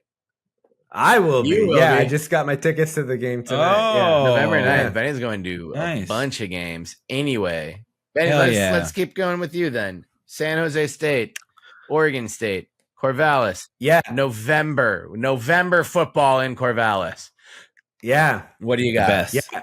Well, I'm in the house, so you know they're going to show out. And I think this game is what the score that it should have been when I was also in the house down in Las Vegas. This game will be 33-0. Ooh. Oregon State. Wow. Yeah. Shutout. Yep, sassy, spicy, sexy little shutout. Yeah. Love it. Yeah. And a Kobe Singleton pick 6 in this game. Okay. There you go. I'm adding KS to my note here to make KS6. All right. While you're writing notes, I'll just make this quick and sweet. Beavs win 31-14. Great. It was never in doubt. I have a similar one, 37-17. Late touchdown by the Spartans makes it seem closer than it was. All right. So now, tough road trip. We're moving further into November, getting down to it at Air Force. Colorado Springs, a team that's routinely ranked Academy football. They play really tough in the trenches. I'll go first. I've got us losing this one. I think this is going to be a massive disappointment. The Falcons, they play good ball. I think they have the recipe to beat a team like us. And I just think there's going to be one further, stumble at some point. And I think it happens here. Air Force 31, Oregon State 28. I'm sorry, Ben. Terry took the air out of me. That's rough. All right, well, Air Force is good. Put the air in our listeners by predicting how much we're going to beat Air Force by, Benny. Oh my God, sales are flaccid right now. So I have a question for you guys. Okay. So Air Force runs the wishbone. It's like that triple option, right? Yeah. Yeah. They haven't had the same offensive coordinator forever. Like, why does that triple option stay at Air Force? Like all the academies run it. So do they just like this? Well, I mean, like the recruiting there is so difficult because like you have to, pledge so much time to serve in the American military and, have a higher calling than football. So they recruit but the offensive coordinators change, right? But they go there knowing that this is how we're recruiting. Sure. This is how we can recruit. But Air Force has been the cream of the crop of Academy football over the last several years. So it's not just like, we do weird run plays. Yeah. But I think that is, you could probably there's probably a very like interesting case study of like the way in which that Air Force, Army, Navy play and how the recruiting aspect and just like the commitment that all those young men have to make to play football there influences it. But I'm sure that's, that's part of it. But anyway, okay. Please tell us how we're going to beat the shit out of Air Force because I feel like I just it's depressing. No, this is 24-17, Oregon State win. This is going to be the most obnoxious game, though. I feel like teams that run the triple option, if they get any sort of success, like routine success, the misdirection, and I feel like that can just be a really ornery game to have to endure. But yeah, I do think Oregon State wins this by a touchdown. Okay. I've got a little closer than that. The Beavs still win, but there's a player that shines to counter the triple option attack, and that is Melvin Jordan Jr. All over the field, 12 tackles, including a late stop that gives the Beavs the ball back before Air Force can get into field goal range, and we win 27-24. 27-24.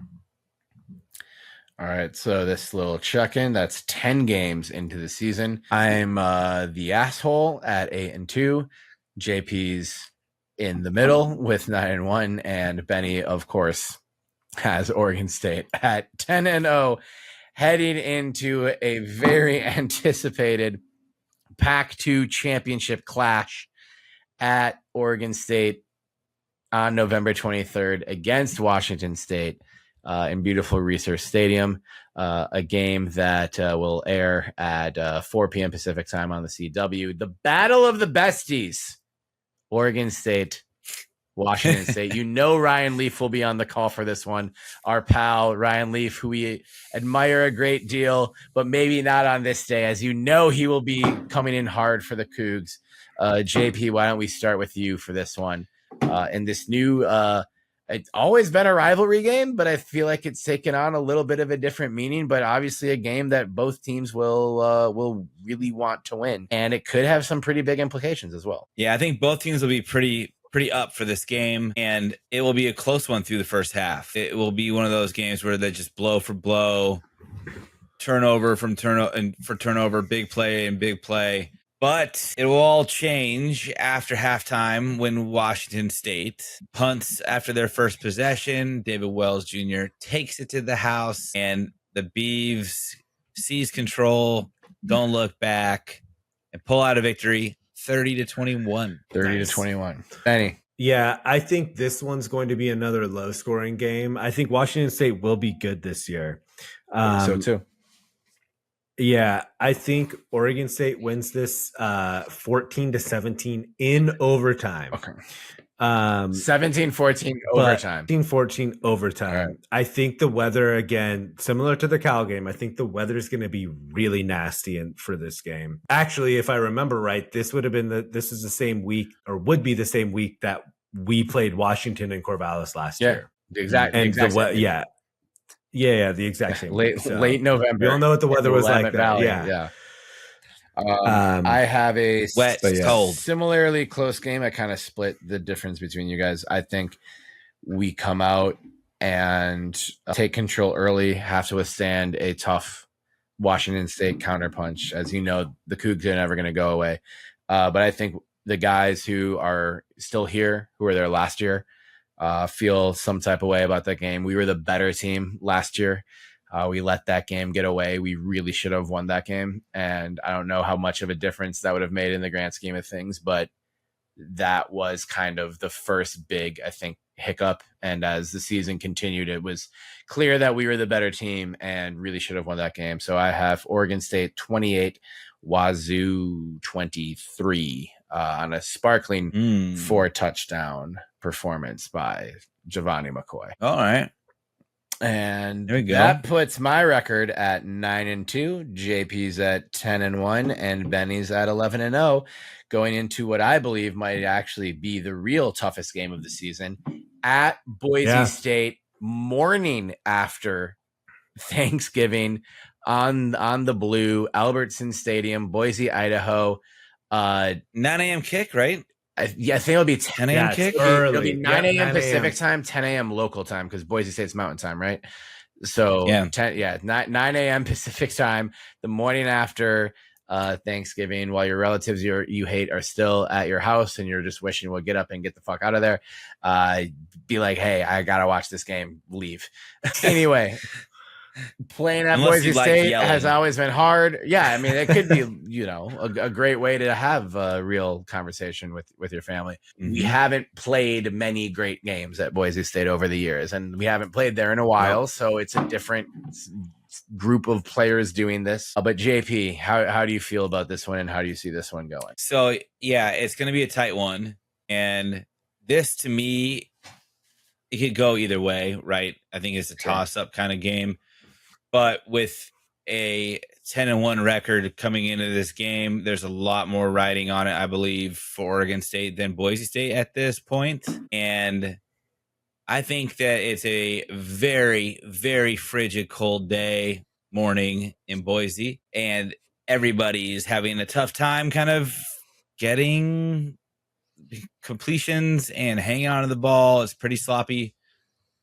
But the teams are scoring, they're trading blows until a season's momentum shifting drive led by Gevani McCoy as they march downfield 75 yards, eating up clock over the final 2 minutes, and he throws the game-winning touchdown to Trent Walker with 15 seconds left. Beavs win 28-24. I think weather is going to play a factor in this game as well. I think it's going to be snowy. And I don't know about you guys. I think we talked about this a month or two ago, but are you guys going to be there for the game? I'm currently not planning to, but I could. Initially thought you and I were going to try and go to this game, and then you were like, I can't ever do Black Friday, but I know your job has changed now. So maybe we could. It has, and I checked, and I have the day off. All right. Well, then you and I should talk. We all should talk. And maybe we're going to I had the day off, but I have to, do family Thanksgiving things. It is. That's where it is annoying that it's the morning after where it's like, all right. Yeah. If it was the night after, I would just try to get out there. Do you want to have Thanksgiving dinner in Boise with me? Yeah. All right. Can have some elk. Maybe we'll buffalo or whatever. I think we can probably get a normal Thanksgiving dinner there. We'll feast on Bronco. Yeah. Eat shit, Ian Johnson. Statue of Liberty was dumb anyway. I don't know what that means at all. What? The play. The play against Oklahoma. They ran the Statue of Liberty and they won. Okay, I follow. The real Statue of Liberty. Well, I thought he was like an activist against people eating horses. No. Okay, what's the score? What's the score of the game, Ben? So I think it will be 24-21 Oregon State, but it's going to be built up as a running showcase. And remind me the name of Boise State's running back, Ashton Genty. He's supposed to be the best running back, one of the top running back. Okay, so it's going to be built up as a running game, and all the signs are going to point to Boise State being able to take advantage of this. But Gevani McCoy has an amazing day, but on the ground, not through the air. Okay. Gevani McCoy is going to come out with 2 touchdowns on the ground, another in the air. Sweet. Yeah, snow on the ground. Well, I'm a dick. I have us losing 31-27 in his wake. God, come on! Can I mute you? How do I do that on air? No. I mean, I can. On air. You're so lucky. Mute myself. I have 31-27. Genty runs wild in a close heartbreaker, which drops my record down to 9-3 on the season. JP, you have the Beavs going 11-1, and Benny, as ever, 12-0, baby. Yep. All right. Don't even need to have a conference championship game. Don't even need a conference championship. All right. So, JP, I'll start with you for this one. All right. If this team goes 9-3, I'll start with myself. Sorry. If this team goes 9-3, what bowl game are we going to? We're not getting into the college football playoff. I have us in the Holiday Bowl against Nebraska, winning 43-28 for a final record of 10-3, beating one of the halves, even though they have not done shit in like 40 fucking years, but they still have their seat at the table despite not having shit Anyway, Oregon State wins the Holiday Bowl in a game that people probably aren't really paying a lot of close attention to because of the new college football playoff taking place over weeks and months at a time. But still a 10-win season, which is fun. And that's what I got. So I'm out at 10-3. The resident scumbag, asshole, negative Nancy here didn't want it to go that way, but I left a few adjectives. I kind of thought it would. AP, Oregon State's 11-1. Does that get them into the field of 12? It does. It gets them in. Okay. And we could go around all day long about where they would be seated. I think it'll definitely be like 10 through 12, no matter how everyone ahead of them finishes. Okay. I think there'll be at-larges from some of the other conferences that the media likes a lot more than us. Okay. That will get other at-large bids before they give us our seed. So what seed do you have for? I want to hear your seed before any game predictions. Seed, I'll say 11. Okay. And Benny, if the Beavs go 12-0, they got to be getting into the playoff, right? Nope. We're not respected. They don't, no, I'm just kidding. No, it's possible. They could do that.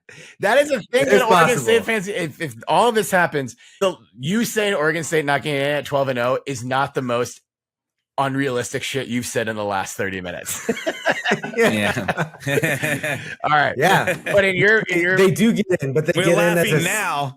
Yeah, I know. We'll have to go to the Wheeler County courthouse again. Right. I forget which what was that. Yeah, I think it is Wheeler County. Whatever. I'm going to storm the college football playoff committee's capital if we don't get in the undefeated season. Rip Pat McAfee out of his house. It's not gonna be but if you want to take it out on him, go for it. I don't give a fuck. What seed do you have? We're the 7th seed. Okay. So would that would not put us at a first round bye? It would not. Only the top 4 are first round buys. Yeah, first. Yeah. It would give you home field though. Okay. So who would we match up against? 7th seed, you're matching up against. It could be anybody. 10. You'd be matching up against 10. Yeah. Okay, you're matching up against. It's 12, 5, 11, 6. 10, 7, 9, 8. Well, you're thinking about that, JP. You have Oregon State as the 11th seed. Who is the number 6 seed that they are traveling to face in the first round of the college football playoff to get to the quarterfinals? Ooh, I've got Penn State. Okay. We have played there before. It did not go great, but that was a long time ago. That was 2008. I was there. Penn State fans actually were very, very fun. I won't predict the score, but I'll say we win. Okay. Beat Penn State. All right, Benny. Who is Oregon State playing? Who is Oregon State hosting? Fucking college football playoff game at Reeser. Let's go, baby. Old Miss. Old Miss. Old Miss. Lane Kiffin is spotted partying on the second floor of the Peacock the night before the game, and Oregon State wins this on the back of Jam Griffin, scoring 3 touchdowns on the ground. Jam Griffin revenge winning game. 28-24. Okay, so at this point, the field of 12 has been trimmed to the field of 8. It is a college football playoff. I believe these games are all new. Does it go to neutral site after this, or is there still one more round of? I think it's a Final Four. There's a Final Four. Okay, so there's one more round of campus games. After beating Penn State, JP, your 11-seeded Beavs are still on the road. Where do they go to next? Well, don't they reseed? Yeah, but they would the quarterfinal. Yeah, but they would still be the low. Like unless, they would be the lowest for sure. Right. Yeah, we are the lowest. So we're going to Georgia. Okay. And how does that game go? Why are you laughing? Because I'm excited. Everett Hayes I'm excited. Kicks a game-winning field goal after a turnover, after a Jam Griffin late game touchdown to bring it within 3. Griffin brings it. Tied it. Griffin tied it. Griffin ties it. Yeah.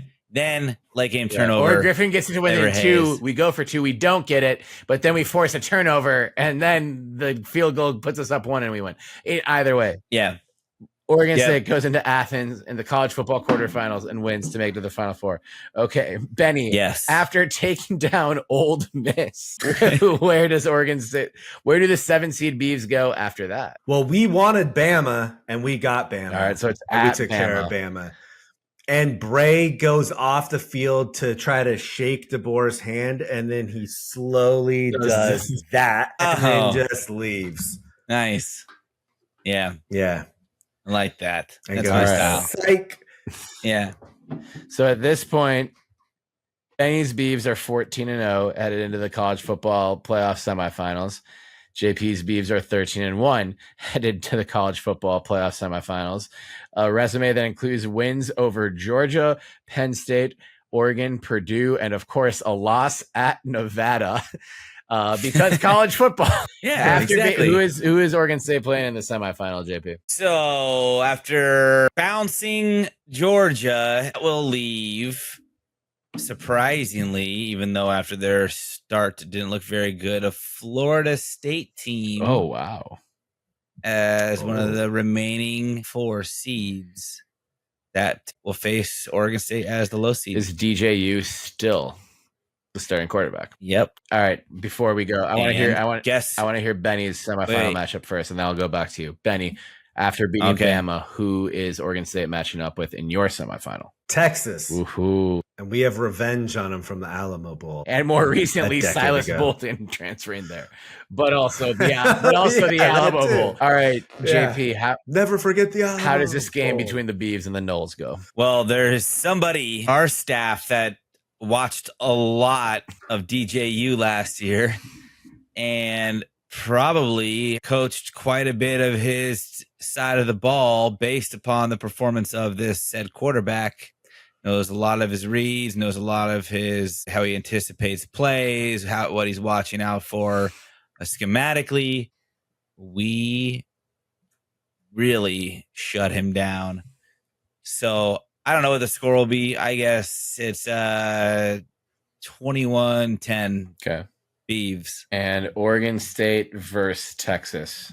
Benny. Yeah, I'll say 34-21. They make Ewers look more like Ewers. And Kobe Singleton has another pick 6. All right. Let me add that. The KS6 symbol. Ewers sounds like Boo Earns. Oregon State's in the national championship. JP, who are your Beavs playing in the national championship? Ohio State. Ohio State. Benny, how about you? Oregon. Not a single one of us would survive that scenario. Oregon State, Oregon, win or lose, we do not live past that day.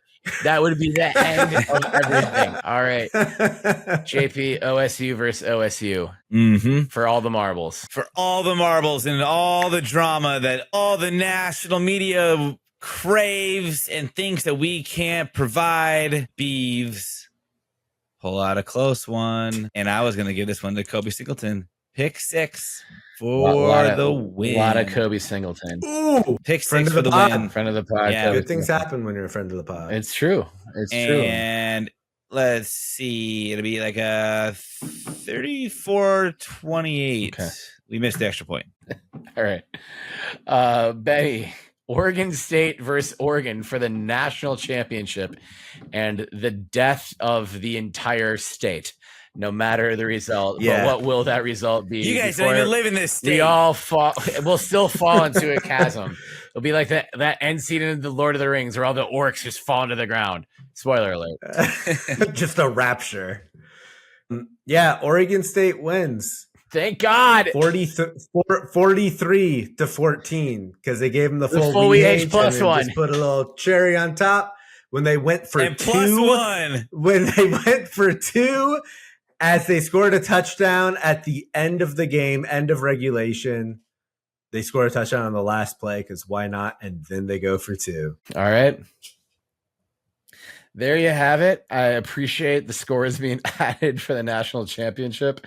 Just to recap, Benny has Oregon State running the table through the regular season, which you already know the schedule, a perfect 12-0.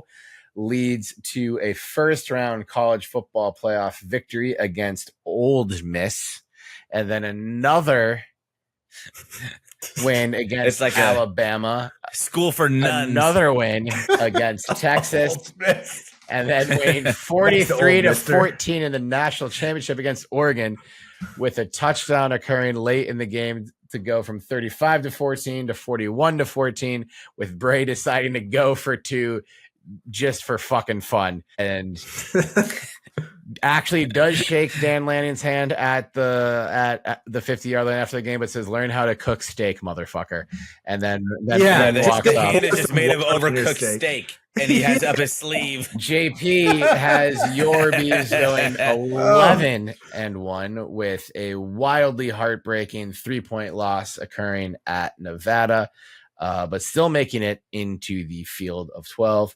Beating Penn State at Beaver Stadium in State College, Pennsylvania, then beating Georgia and Florida State en route to a meeting with the Ohio State Buckeyes, where Kobe Singleton provides the exclamation point in the form of a championship clinching pick 6.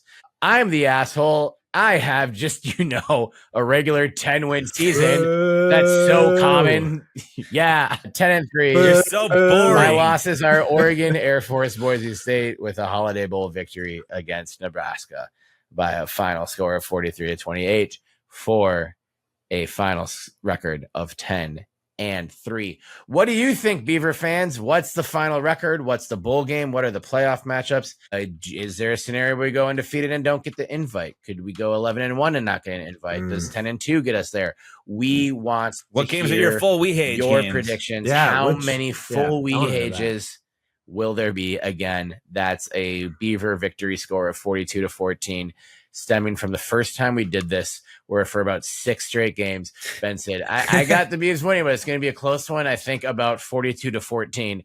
And as I'm recording everything he's saying, it's like, Ben, you've said 42-14 for 8 of the 9 games. 4 of them you said will be close. 4 of the other ones you've said were blowouts. It's the same score. What is happening? It's a simple game, but it's also not a simple game simultaneously, and that's why we love it. That's the beauty of football. It's the beauty of sports. It's poetry in motion. It's artistry. It's drama. It's theater. It's everything, and we can't wait for Oregon State football to be officially in session again this Saturday. Betty and I will be there. We're going to be on the terrace for most of the game, the Terrace Horseman, aka Terrace Game. Come find us. We'll let you know. It's going to be hot. So I was going to say, I haven't figured out my game day outfit yet. I might be this might be a Gary Payton jersey and basketball shorts game if there ever was one. I know we've tried to show up with some level of professionalism these last few years, but man, 93 degrees at kickoff in Corvallis, that's like 120 degrees anywhere else. So we'll figure it out, but we're going to have a good time. True. We'll stay hydrated, stay cool, have plenty of sunscreen. Benny and I, for sure. We'll have our super secret producer with us as well. And then just, the cast of thousands in this Bebe's crew that we have grown to love over these last few years. Thank you for rocking with us. We got to go because this episode's already way too long. But thank you for tuning in to this 155th episode of the Belligerent Beavs Podcast and 4th annual predictions episode. Get ready for Oregon State to win 2 national championships and a Holiday Bowl this year. That's how this works. That's how it goes down, bitch. We can't wait to watch this team on the field. Best of luck to Trent Bray and staff, Scott Barnes, President Murphy, the whole Oregon State community. We love you all so much. Thank you for the hard work that you've been doing. Shout out especially to Sarah Elcano for getting Reeser ready, revved up, and ready to fucking go. I can't wait to be in Reeser again with more porta potties. That's heaven to me. Is this heaven? Yes, it is. That's Field of Dreams too. It's just me at Reeser and a porta potty on the goddamn terrace. What else does you need? Nothing, JP. Thank you so much for tuning in. If you could please, after with porta potties in mind, please give the show a 5-star review so that we don't get sunk in the shitter of this podcasting monolith where it's really hard to differentiate yourself in the algorithm that really tries to trap shows down. Whatever. Give us 5 stars on Spotify, Apple, wherever you get your podcasts. Please subscribe on YouTube. Every episode is a video episode now as well. You can watch on YouTube to see the look on our faces when we say dumb shit or fun shit or dumb and fun shit simultaneously, and see how much we're running out of breath at the very end of 2 hours of talking about the Beavs. It's super fun. We appreciate however and wherever you are interacting with the show. Please feel free to follow the show at Belligerent Beavs on Twitter, at Belligerent Beavs everywhere else, belligerentbeavs.com, belligerentbeavs.com/merch. If you need any more merch for getting out to Reeser, getting out to Gil, getting out to Paul Lorenz, getting out to any event to support Oregon State athletics, we work really hard to put some dope merch out there for you, and love seeing our listeners in the wild rocking the gear too. So belligerentbeavs.com/merch. Hit us up. My two best friends from college who are here with me every week, creating this love covenant of Oregon State athletics. Benjamin Lawrence, Sebastian Wehage, a.k.a. Benny with the good quaff, a.k.a. Benny Bowl Game, a.k.a. Benny Blastoff, a.k.a. Benny Bedlam, because he's fucking crazy, folks. I mean, he just predicted the wildest national championship of all time. You can't trust this guy. But also, I think he's right. There's something there. Follow him at Benny L, the social media channels. And of course, our fearless leader, the man on the ones and twos, keeping our ship afloat. He is my bae from the Bay, aka Bay P, JP Bertram, at JP Bertram on Instagram, and at the Trill J on Twitter. That's at the _Trill_J, because he is too Trill to be real. My name's Terry Horstman, at Terry Horstman on Twitter, at Terrence Horstman on Instagram.com, at Terrace Horstman on the Oregon State Athletics Terrace Coors Light app. Find me in the Terrace this Saturday, and maybe also at the Washington State game. And also, we'll be somewhere Friday night, probably cheering against Michigan State for some reason. I don't know why, but we'll just pick the random team to cheer against. Oh, yeah. Florida Atlantic Owls are a cool animal, so we might have a last minute. Owls are cool. They are cool. Shout out Owls. We'll have a cool impromptu watch party somewhere in Corvallis on Friday night to cheer for our second favorite team, Florida Atlantic, baby. Meantime, let us hit us up on Twitter, Instagram, or whatever social you prefer to let us know your predictions for this Oregon State football season. What's on your mind? How do you feel about Gevani McCoy as the starting quarterback? And how many points are we going to beat Idaho State by?